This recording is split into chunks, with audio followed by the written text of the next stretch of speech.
Panigale. Most people think the Panigale is just another superbike. They're completely wrong. This machine traces its DNA back to 2001's legendary 996R, but here's what nobody tells you. The V4R doesn't just produce 208 horsepower. It becomes the first production bike ever to feature MotoGP-derived corner side pods. And that's not even the wildest part. The gearbox. It flips everything you know upside down. Neutral sits below first gear. That's revolutionary. Now here's where it gets even better. The standard V4 pushes 209 horses from 1,103 cubic centimeters, while the V2 just rewrote the rulebook with an 890 cubic centimeters heart pumping 120 horsepower. But wait, there's something about the special editions that changes everything. The MM93 and FB63 variants don't just honor MotoGP champions. They bring championship DNA to your garage. Ducati Vehicle Observer, cornering ABS, carbon fiber components, every piece tells a story. And here's the truth most riders miss. These bikes don't just dominate World SBK. They dominate because of one thing nobody expected. The perfect marriage of aerodynamics and electronics creates something beyond a superbike. It creates an extension of your intent. That's what makes Panigale legendary. Street Fighter, the naked aggression. Here's something that sounds completely backwards. Removing the fairings made this bike more aggressive. Let me explain why. Since 2009, the Street Fighter created an entire category that shouldn't exist: hypernaked motorcycles. Think about that. Raw Panigale power, no protection, pure intimidation. The V4 houses the same 1,103 cubic centimeters Desmacetisi Straydale, producing 205 horses at a screaming 13,500 revolutions per minute. But here's the twist nobody sees coming. Those biplane wings? They generate massive downforce on a naked bike. That shouldn't work. Yet it does. The V4S takes it further with Öhlins Smart EC 3.0 suspension that thinks faster than you can. And just when you thought naked bikes peaked, Ducati dropped the V2 and V2S. A new 890 cubic centimeters engine, 120 horsepower, 386 pounds. Do the math on that power-to-weight ratio. Now here's what separates riders who get it from those who don't. The handlebar sits 10 millimeters closer. Seems small? Wrong. That tiny change transforms control into telepathy. The electronics mirror the Panigale, cornering ABS, traction control, wheelie control. Then there's the SP2. Carbon wheels. Dry clutch. Winter test livery. But the real secret? It's not about the specs. It's about the feeling when you twist that throttle and realize, this is superbike intensity without compromise. No fairings. No excuses. Pure aggression. Monster, the icon reborn. 1992 Ducati was dying. Then came a bike so simple, it saved an entire company. The Monster didn't just define naked sport bikes, it created Monsteristy, a global movement. But here's what most people completely miss about the latest generation. Ducati did something controversial. They killed the desmodromic valve system. Yes, you read that right. The technology that defined Ducati for decades? Gone. Replaced with conventional valve springs. And here's the crazy part.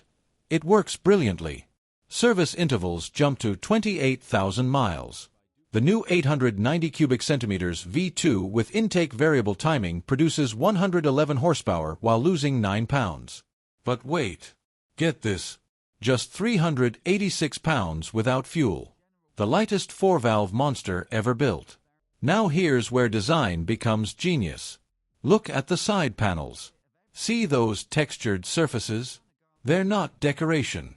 They support you during braking. Every line, every curve serves purpose. Everything you need, nothing more. That's not marketing. That's philosophy. Showa suspension, Brembo M 4.32 calipers, 4 riding modes, 5-inch TFT display. The Monster looks back to 1992 while pushing forward into tomorrow. And that contradiction, that's exactly what makes it timeless. Because sometimes saving tradition means killing sacred cows. Multistrada. Many roads. That's what Multistrada means. But here's what Ducati won't tell you in advertisements. This adventure bike? It's their best seller. 18% of all Ducati sales. Think about that. A company famous for racing superbikes sells more adventure tourers than anything else. Something doesn't add up, right? Wrong. Here's why. The V4 packs 1,158 cubic centimeters of Gran Turismo muscle, producing 170 horsepower. But the engineering twist is brilliant. Cylinder deactivation. The rear bank automatically shuts down during light throttle. Efficiency meets performance. Now here's where it gets interesting. 3 completely different personalities live under one name. The V4 Rally. That's the Globetrotter. 7.9-gallon tank, 200mm suspension travel, spoked wheels. It'll take you anywhere. Then there's the V4 RS. Wait for it. They put the 180 horsepower Desmacedesi Straydale from the Panigale into an adventure bike. That shouldn't work. But when you realize the V2 makes 115 horsepower in a lighter package, you understand. This isn't one bike. It's a philosophy with multiple answers. Skyhook suspension adapts in real time. Automatic lowering device drops the seat below 6 miles per hour. Radar enables adaptive cruise control and blind spot detection. The Multistrada doesn't ask you to choose between sport and touring. It refuses to choose at all. Diavel, the power cruisers. Cruisers are supposed to be slow and comfortable, right? Ducati laughed at that rule.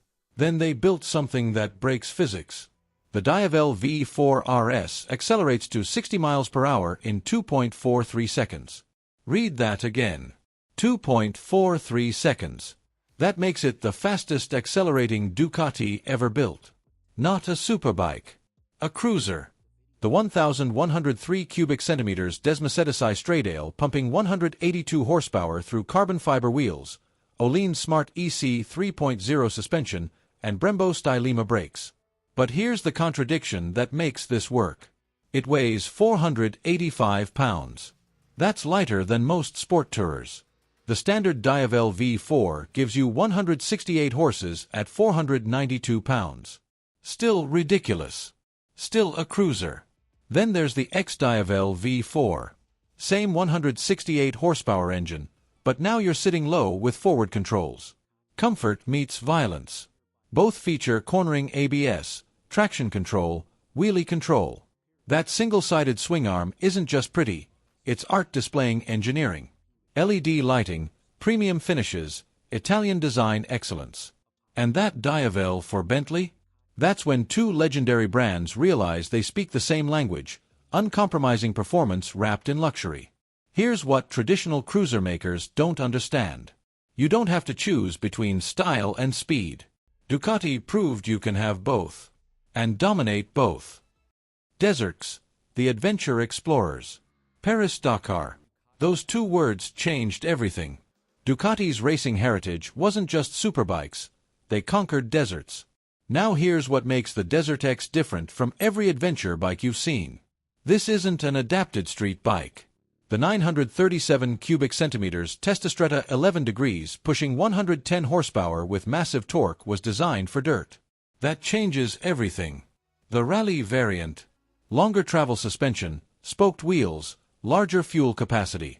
Built on a steel trellis frame balancing 463 pounds across 200 millimeters of suspension travel front and rear.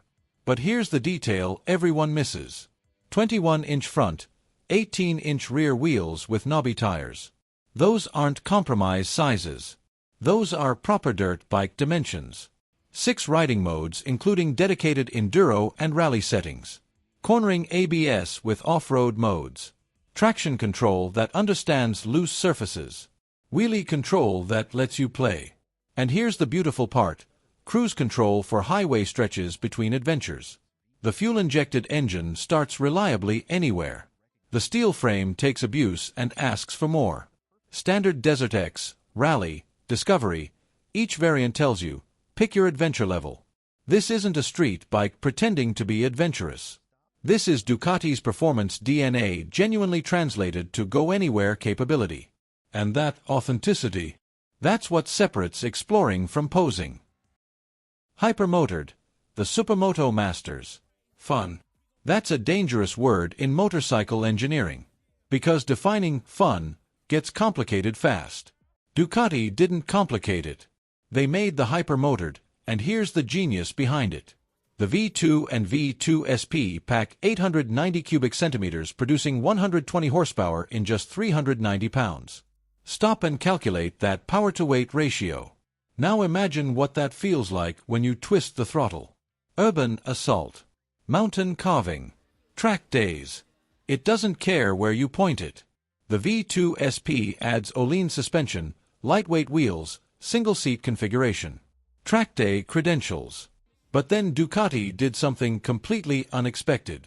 They built the 698 Mono.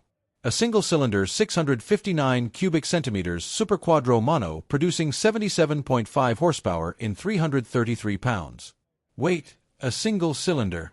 In today's world of complex multi-cylinder engines? Yes.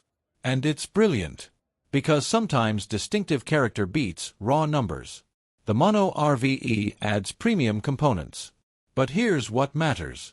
Flat track styling. Minimal bodywork. High-mounted exhaust. Aggressive riding position. Every element screams one thing: engagement over everything. Riding modes, traction control, wheelie control, cornering ABS, quick shifter. All the safety tech hiding behind pure simplicity. The hypermotor doesn't deliver miles per gallon. It delivers grins per gallon. And that philosophy. That's why motorcycling doesn't need complications. Just lightweight, strong power, perfect balance. Pure joy. Scrambler, the lifestyle riders. Most Ducatis intimidate. The Scrambler does the opposite. And here's why that's strategic genius.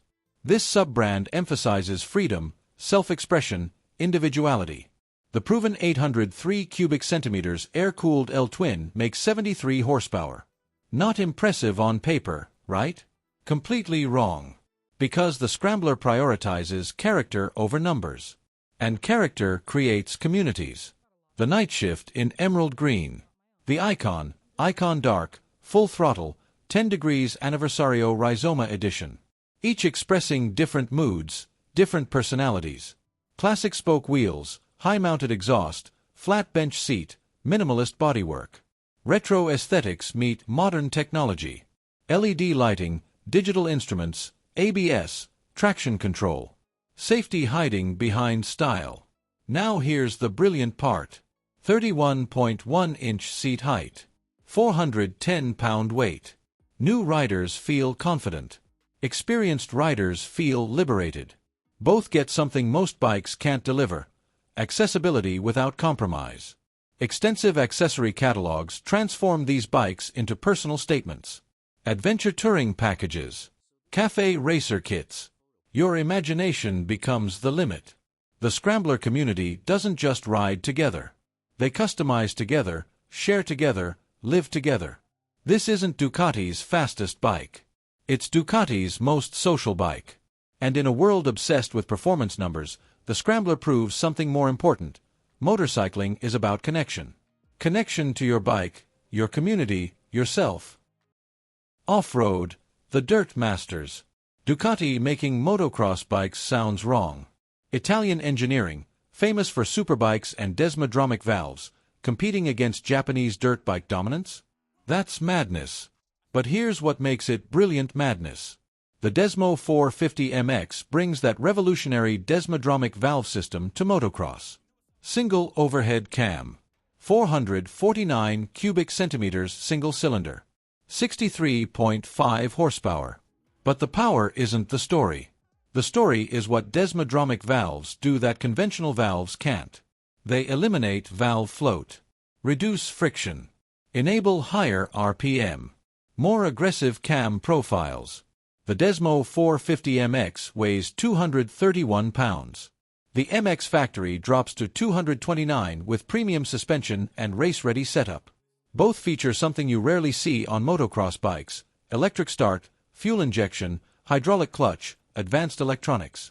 The Desmo 450 EDX targets enduro with lighting, kickstand, cross-country equipment.